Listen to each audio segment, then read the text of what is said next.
The administration recently detained Mahmoud Khalil and now is trying to remove him from the United States. Khalil's a graduate of Columbia, was one of the organizers of the student protests against Israel's military campaign in Gaza.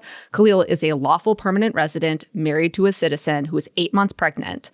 And the Trump administration arrested Khalil and announced they plan to deport him. He was arrested in New York at his Columbia apartment. He later disappeared for a period of time when his lawyer and family did not know where he was. And he is now being detained at the Jenna detention facility in Louisiana.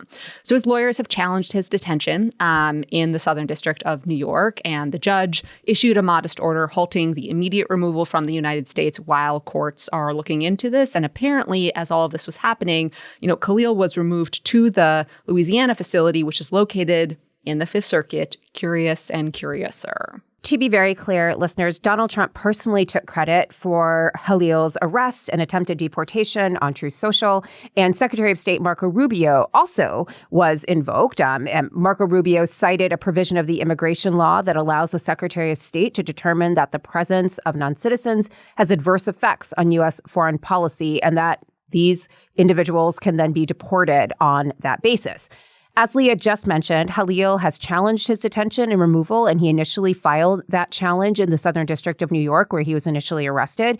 The government is fighting to get the case dismissed, and as we know, Khalil has been relocated to the Jenna facility in Louisiana, which, again, would mean that if this is dismissed and Khalil had to refile, he would have to refile in Louisiana. And if there was a challenge that was appealed, that appeal would then go to the Fifth Circuit. So that is why Leah finds this curiouser and curiouser, because it all seems a little chilling. I don't know. What did you all think? This actually chilled me to my core this week. Yeah, look, I wrote about this in The Nation this week. This is what fascism looks like. This is exactly what it looks like. It's not fascism that's coming around the corner.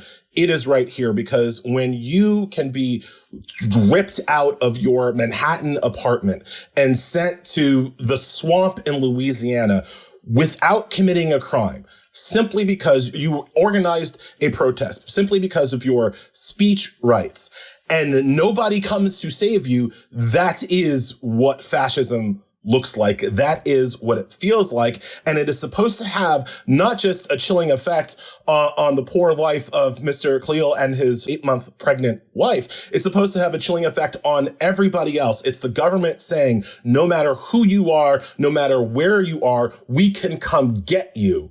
And there's nothing you can do about it.